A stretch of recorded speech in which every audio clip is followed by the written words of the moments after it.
ತೇಜಸ್ ಗೌಡ ಅಂತ ಹೇಳಿದ್ರೆ ಈಗ ಎಲ್ಲರಿಗೂ ಗೊತ್ತಿರುವ ವಿಚಾರ ಏನು, ಹಿಂದೂ ಪರ ಹೋರಾಟಗಾರರು. ಬಟ್ ಹಿಂದೂ ಪರ ಹೋರಾಟಗಾರರನ್ನ ಬಿಟ್ಟು ತೇಜಸ್ ಗೌಡ ಯಾರು?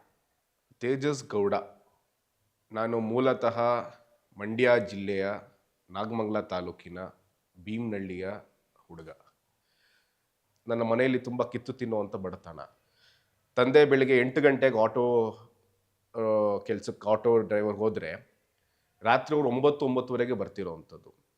ನೀವು ಯಾವುದೇ ಡ್ರೈವರ್ಗಳು ತಗೊಳ್ಳಿ, ಆಟೋ ಡ್ರೈವರ್ ಆಗಿರ್ಬೋದು ಅಥವಾ ಕ್ಯಾಬ್ ಡ್ರೈವರ್ ಆಗಿರ್ಬೋದು, ತುಂಬ ಕಷ್ಟದ ಜೀವನ ಇದ್ದೇ ಇರುತ್ತೆ ಅವ್ರಿಗೆ. ಅವರು ಮಂಡ್ಯದಿಂದ ಇಲ್ಲಿ ಬಂದಾಗ ಕೇವಲ ಅವರು 18-19 ವರ್ಷ.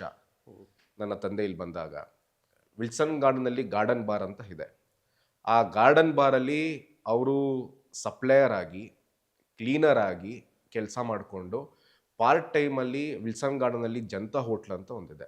ಆ ಜನತಾ ಹೋಟ್ಲಲ್ಲೂ ಸಹ ಕ್ಲೀನರಾಗಿ ಕೆಲಸ ಮಾಡಿರ್ತಾರೆ. ಅವ್ರಿಗೆ ಬರ್ತಿರೋಂಥ ಆದಾಯನ ಒಂದು ಕೂಡಿಟ್ಕೊಂಡು ಸೆಕೆಂಡ್ ಹ್ಯಾಂಡ್ಲು ಆಟೋವನ್ನು ಪರ್ಚೇಸ್ ಮಾಡಿ, ನನ್ನ ತಂದೆ ಆಟೋ ಓಡ್ಸೋಕ್ಕೆ ಸ್ಟಾರ್ಟ್ ಮಾಡಿದಾಗ ನಮ್ಮ ತಂದೆ ಹೇಳ್ತಾ ಇರ್ತಾರೆ ಅವ್ರು 21 ವರ್ಷ. ಇವತ್ತು ನನ್ನ ತಂದೆಗೆ 59 ವರ್ಷ. ಸೊ ಅವಾಗಿಂದ ನನ್ನ ತಂದೆ ಆಟೋ ಓಡಿಸ್ಕೊಂಡೆ ನಮ್ಮನ್ನ ಸಾಕಿರುವಂಥದ್ದು, ಈ ಮಟ್ಟಕ್ಕೆ ಬಂದಿರುವಂಥದ್ದು. ಏನಕ್ಕೆ ಡ್ರೈವರ್ಗಳ ಬಗ್ಗೆ ಅಪಾರವಾದ ಗೌರವ, ಅಪಾರವಾದ ಪ್ರೀತಿ, ಕಾಳಜಿ ಅಂತಂತಂದರೆ ನಾನು ಒಬ್ಬ ಡ್ರೈವರ್ ಮಗ. ಸೊ ಹಾಗಾಗಿ ಡ್ರೈವರ್ಗಳ ಬಗ್ಗೆ ಅಪಾರವಾದ ಗೌರವ ನಾನು ಸಾಯೋವರೆಗೂ ಇಟ್ಕೊಂಡಿರ್ತೀನಿ.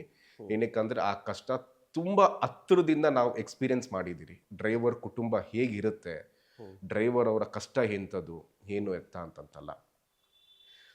ಆ ಕಷ್ಟದಿಂದ ನಾನು ಡಿಸೈಡ್ ಮಾಡ್ತೀನಿ, ನಾನು ಒಂದು ಸ್ವಲ್ಪ ದುಡಿಬೇಕಾಗುತ್ತೆ. ನಾನು ನನ್ನ ಖರ್ಚು ವೆಚ್ಚ, ಎಷ್ಟೋ ಸಂದರ್ಭದಲ್ಲಿ ಗೊತ್ತಿಲ್ಲದಿರೋ ಮದುವೆಗೆ ಹೋಗಿ ಊಟ ಮಾಡ್ಕೊಂಡು ಬಂದಿರೋವಂಥದ್ದು ನಾನು ನೆನೆಯಬೇಕಿವತ್ತು. ಆಮೇಲೆ ನಾನು PUC ಯಾವಾಗ ನಾನು ಮಾಡ್ಲಿಂಗ್ ಎಂಟ್ರಿ ಆದೆ, ಪ್ರಸಾದ್ ಬಿಡ್ಡಪ್ಪ ಅವರ ಅಸೋಸಿಯೇಟಲ್ಲಿ ನಾನೊಬ್ಬ ಮಾಡೆಲ್ ಆಗಿ ಕೆಲಸ ಮಾಡೋಕ್ಕೆ ಸ್ಟಾರ್ಟ್ ಮಾಡ್ತೀನಿ.